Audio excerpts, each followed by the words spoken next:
L'opinion, c'est ce qu'on a envie de plus donner et c'est probablement ce qu'il y a de moins intéressant pour les autres. Et pourtant, c'est sans doute ce qui parle le plus de nous.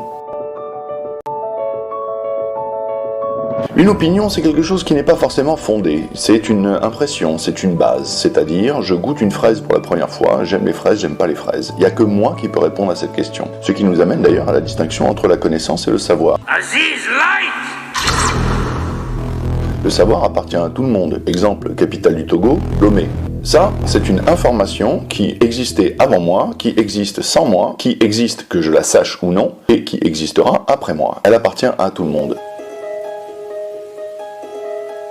Ce qu'on appelle la mémoire sémantique. Sémantique pour la signification des mots. Par contre, qui était à mon anniversaire comme souvenir, c'est pas je me souviens de la capitale de Lomé, c'est je me souviens qui était à mon anniversaire, ça c'est une information qui peut pas exister sans moi. Est-ce que j'aime les fraises ou pas? Ça, personne ne peut le savoir, à moins de me poser la question. Or, même si l'opinion paraît très intéressante, et on va le voir, c'est même parfois capital, de dire non pas ce que l'on pense, mais ce que l'on ressent. Du coup, c'est inattaquable. Vous trouvez que l'eau est froide, moi je trouve qu'elle est aussi froide, on est d'accord, je la trouve tiède, vous la trouvez chaude, on n'est pas d'accord, mais on n'est que dans des analyses de ressenti. Tiens, mon scanner me donne ça comme résultat. Et l'autre, ah bah moi mon scanner il me donne ça. C'est les scanners, c'est pas la chose scannée.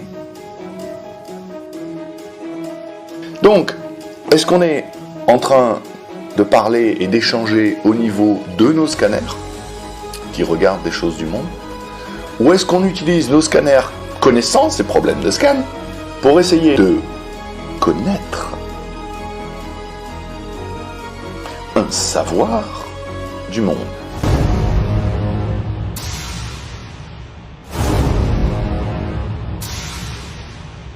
Pas de jeu de mots, parce que le savoir il existe sans moi, hors de moi, mais à partir du moment où je l'incorpore, alors il devient mon souvenir. L'école de pensée de l'inaction propose que, avant tout, il y a le geste. Avant d'apprendre la capitale de tel pays, je l'ai probablement vécu face à un livre, face à quelqu'un, en écoutant, face à une émission la concernant. C'est rattaché à un vécu, qui bascule donc dans ma mémoire biographique, également appelée la mémoire épisodique. Alors du coup, pourquoi deux noms alors? Non mais toi tu dis liquide céphalorachidien, moi je dis cérébrospinal, tu vois.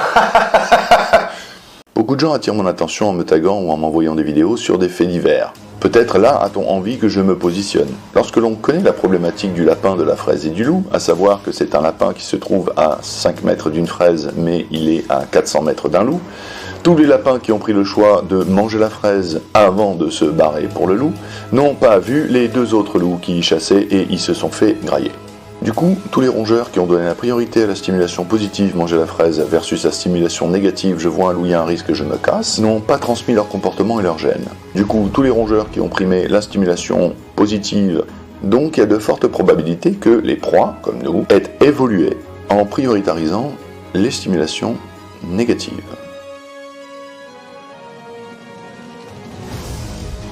Et cette expérience, elle est validée chaque année dans toutes les facultés du monde où les étudiants s'amusent à publier 2 feuilles de chou, des journaux, gratuits. 2 pages, 3 pages ou une grosse feuille A4 en double. D'un côté, ils mettent que des bonnes nouvelles, de l'autre côté, ils mettent que des mauvaises nouvelles. Les 2 piles sont côte à côte, même présentoir, même nom, même thématique, même couleur. Et on regarde à la fin de la journée, de la semaine, du mois, quelle est la pile qui a été la plus utilisée. Évidemment, partout et chaque année, quelle que soit la culture et apparemment les époques, la pile des bonnes nouvelles n'intéresse personne et on se rue sur les scandales et les émotions fortes. Maintenant, à quoi sert la connaissance et la sagesse si elle ne permet pas de résoudre des problèmes dans le ici et le maintenant? Donc attirer l'attention sur des faits divers qui arrivent aujourd'hui, sous nos yeux, ça manque pas de pertinence. Dans le Tête de Platon, Socrate nous parle de Thalès qui marchait en regardant les étoiles et qui serait tombé dans un puits. Peut-être par là qu'il faut chercher ce qu'on essaye de me dire.